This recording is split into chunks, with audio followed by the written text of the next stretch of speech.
Malienne, Malien, je sais que depuis des semaines, la nation attend ma parole, qu'elle a jugée rare en raison des péripéties que nous vivons.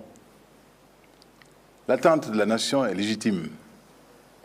Après toutes ces semaines d'écoute, de consultation, d'interaction avec les représentants de nos forces sociales et politiques, il était nécessaire de laisser du temps au temps, de laisser se décanter des situations, d'éviter la passion, qui est toujours mauvaise conseillère. Avec ce peuple, envers ce peuple, je ne commettrai jamais le péché de mépris et d'arrogance. Alors, ce soir, le serviteur privilégié que je suis est devant la nation, se tenant devant elle, dans une humilité qui ne sera jamais feinte, mais toujours fier et toujours honoré de me mettre à l'écoute de mes compatriotes, de débattre avec eux du pays que nous avons en partage.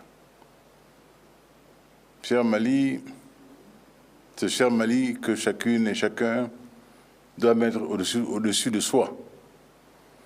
Ce Mali millénaire et éternel que chacun d'entre nous porte profondément en son cœur, que nous avons tous, et chacun, égale obligation de porter, d'accompagner, de protéger et de faire rayonner. Ce bateau Mali qui tanguera sans doute, mais qui ne chavirera jamais, comme le chantent si bien nos poètes traditionnels quand ils disent notre glorieuse geste nationale.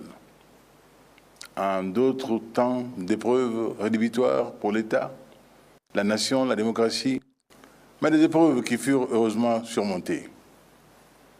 Cependant, avant d'aller plus avant, j'aimerais inviter tous nos compatriotes à se joindre à la douleur de la communauté chrétienne qui pleure Notre-Dame de Paris. Elle pleure à juste raison. Le joyau ravagé par le feu avait su traverser le temps, ouvrir les bras au monde entier. Aujourd'hui, il n'appartient plus à une confession, il est un trésor mondial, un patrimoine de l'humanité. Et l'humanité saura le restaurer, comme elle le fit hier avec les monuments de Tombouctou, démolis dans un passé récent par la folie destructrice de ceux-là qui ne rendirent pas ce faisant un quelconque service à notre islam vénéré. Mes chers compatriotes, je vous parle de nous, de chacun d'entre nous, de chacune d'entre nous, de nous toutes, de nous tous, parce que nous sommes logés à la même enseigne. Je vous parle de nos angoisses, de nos projets, de nos aspirations, de nos problèmes, mais aussi et surtout de nos solutions. Je commence par dire que j'ai entendu toutes les colères, décodé tous les signaux, compris tous les messages remontant d'un pays dont je ne saurais jamais mésestimer les préoccupations. Oui, la situation sécuritaire, malgré nos efforts, reste un défi majeur qu'il faut relever. J'en suis conscient. Au plus vite, par des réponses durables, pas par des artifices, puisqu'il en va de la continuité de notre pays, d'un pays dont les fondements ont été ébranlés par la crise multiforme de 2012. C'est le cas au nord du pays où des flambées de violence viennent, hélas, rappeler avec récurrence l'impératif de faire en sorte que les acquis fragiles enregistrés depuis 2015 ne soient pas remis en cause. Que tout le monde prenne sa part dans cette œuvre. L'État malien, ses partenaires ainsi que les groupes signataires de l'accord pour la paix et la réconciliation, mais que tout le monde prenne sa part sincèrement, rapidement et effectivement, car chaque seconde perdue pour la paix est gagnée par la guerre. S'agissant du centre de notre pays, qu'il me soit permis de rappeler la tragédie de Ouagadougou, qui le 23 mars dernier a endeuillé la nation et horrifié le monde civilisé. Mes chers compatriotes, Les faits révélés ont produit une véritable onde de choc psychologique à travers le pays, et même très rapidement au-delà. Des images insupportables ont circulé, montrant l'horreur d'une barbarie qui a dévasté ce qui fut une communauté humaine.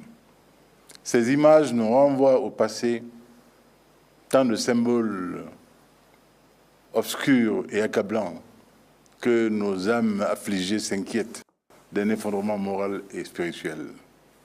Jour de grande tristesse que ce jour-là, qui vit tant de valeurs humaines, jusque-là magnifiées et partagées, se consumer dans les fumées de la haine et du fanatisme.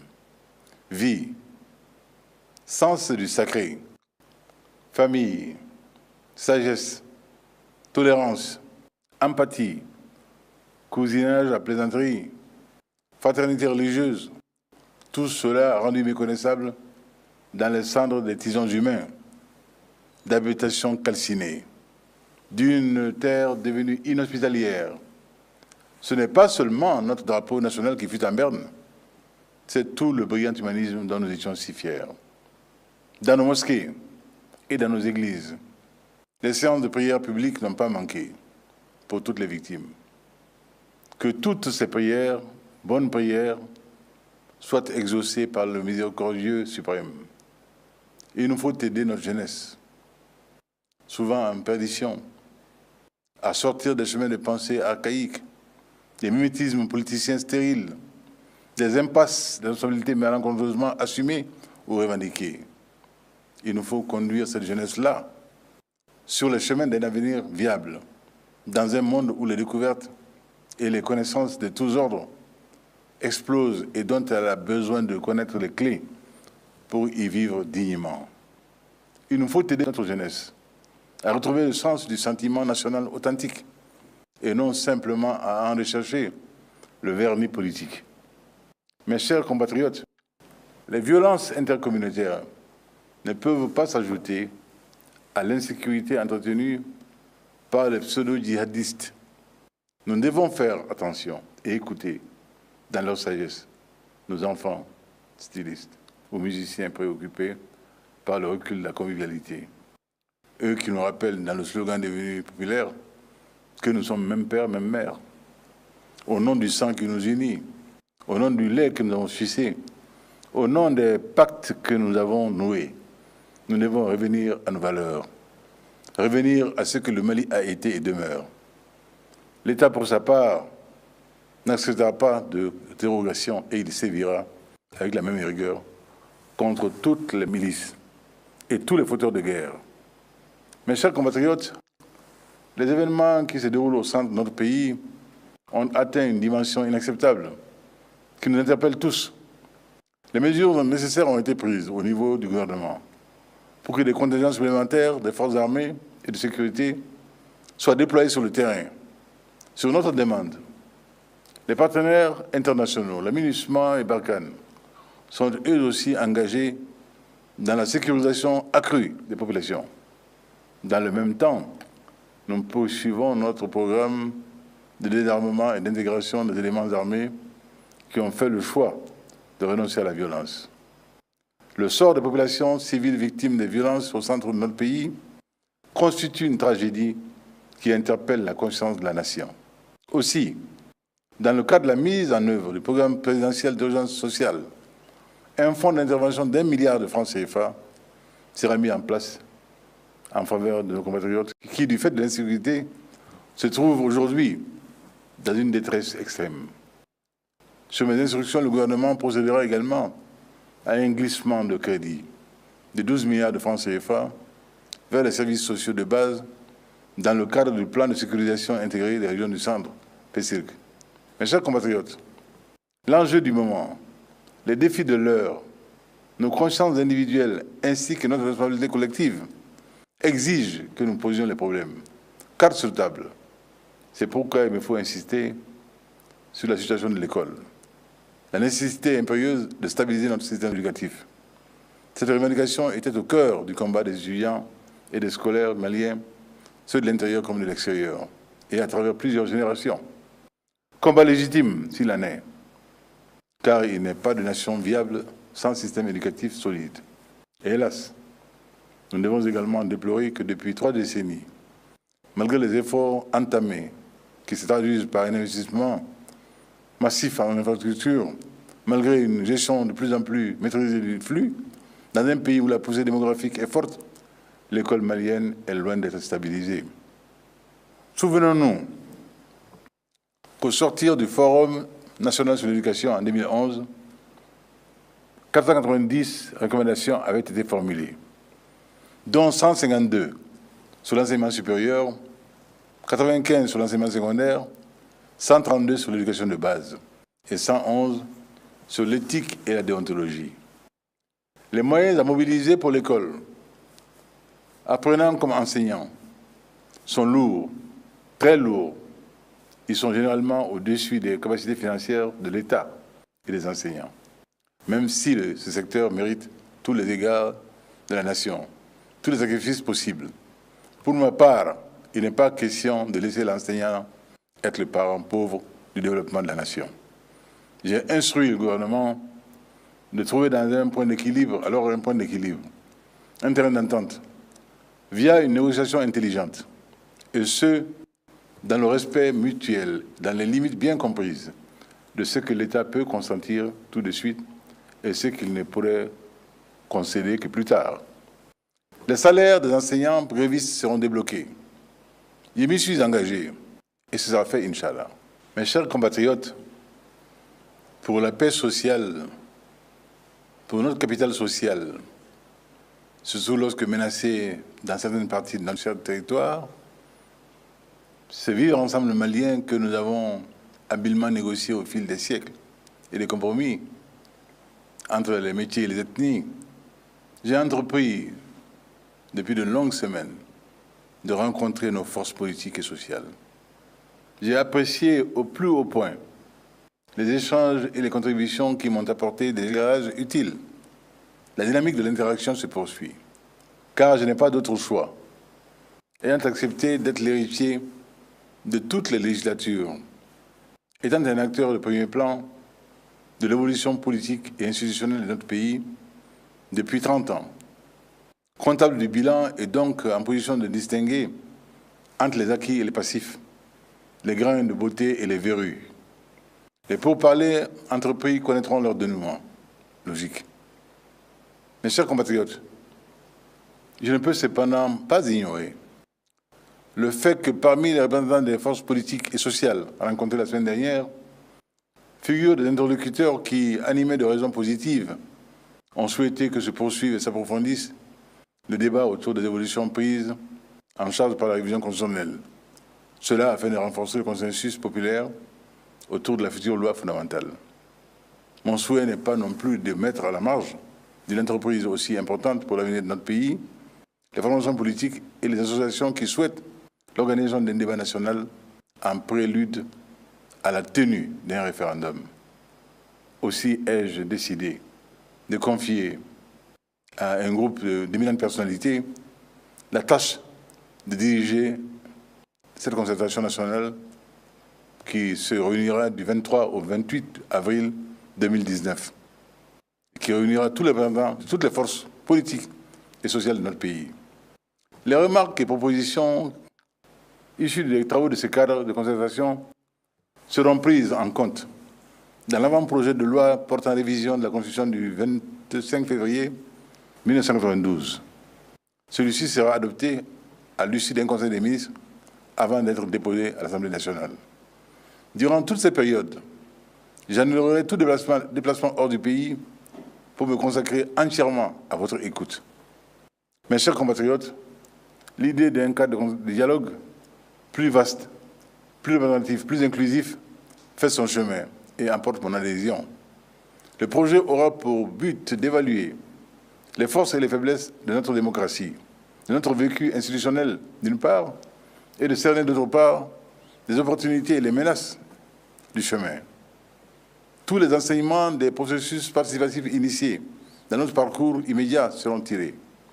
Des concertations régionales et nationales, forums politiques qui ont accompagné les premiers pas de la démocratie malienne, aux États généraux de la décentralisation, aux assises du Nord, sous notre magistère, en passant par le Forum national sur l'école, le forum sur la lutte contre la corruption, etc. Tout cela sera pris en compte. Ce ne seront pas donc les données qui manqueront. Et si aucune préconisation nouvelle ne doit être ignorée, à condition qu'elle fût efficiente et pertinente, il ne peut s'agir d'enfoncer des portes ouvertes. Il ne pourrait être question de traîner en longueur. Ce qu'il nous faut, c'est un format qui ne laisse personne sur le quai, qui rassemble les segments les plus divers de notre société. Ce qu'il nous faut, c'est un consensus solide pour notre avenir politique, institutionnel, social, je devrais dire sociétal. Qu'Allah subhanahu wa ta'ala me donne les épaules pour cette charge. Qu'il ne me les donne que pour le seul bénéfice du Mali, pour l'honneur et le bonheur du seul Mali. Qu'ensemble, opposition, majorité, société civile, nous nous donnions la main pour bouger les trous de la jarre. Il l'a dit, si tous les fils du royaume venaient par leurs mains assemblées, bouger les trous de la jarre percée, le royaume serait sauvé. Oui, Guézo avait raison. La jarre ne pouvant avoir pour vocation que d'étancher la soif. Or, la soif du pays est grande. Soif de paix, soif de décentralisation effective, soif de développement, soif de reconquérir sa place dans le concert des nations, soif d'être de nouveau un centre de rayonnement et d'influence mondiale. Nous en sommes capables parce que nous sommes une terre de savants brassages, d'une sagesse populaire qui a irrigué les grandes cultures de notre espace. Il est à notre portée de construire et de consolider la République dans la démocratie. La construire dans la justice et dans l'équité, dans la prospérité et dans la paix. Telle était l'ambition des pères fondateurs du Mali, et telle, je l'accepte. Je n'ai pas d'autre agenda que de faire ma part dans la concrétisation des aspirations et des espérances de nos martyrs, de notre peuple. Je le ferai avec l'opposition et la majorité. Je le ferai avec ceux qui ont voté pour moi, ceux qui ont accordé leur suffrage à d'autres, surtout. Et ceux plus nombreux encore qui continuent à bouder les urnes. Et quel successeur comblé ne serais-je pas de pouvoir conduire l'exercice avec le conseil et l'accompagnement de tous ceux qui m'ont précédé en la charge. Général Moussa Traoré, président Alpha Konaré, général Manouzan Touré, professeur Diongouna Traoré. Ensemble, nous vaincrons. Ensemble, aucun obstacle ne nous résistera. Mes chers compatriotes, notre pays a la chance de bénéficier de la présence de veilleurs vigilants, impliqués et inlassables. Grâce à eux, nous sommes parvenus jusqu'ici à éviter que les comportements extrêmes ne balaient la pondération bien connue de notre peuple. Il nous faut donc écouter et amplifier les voix qui nous appellent à la raison et surtout à l'unité. C'est ensemble que nous nous préservons. C'est ensemble que nous nous sauverons. Évitons donc d'allumer de nouveaux brasiers en dispersant les braises de la discorde et de l'intransigeance. Ainsi que nous y invite notre hymne national pour le salut public, forgeons le bien commun. Vive le Mali, vive la République, qu'Allah bénisse le Mali.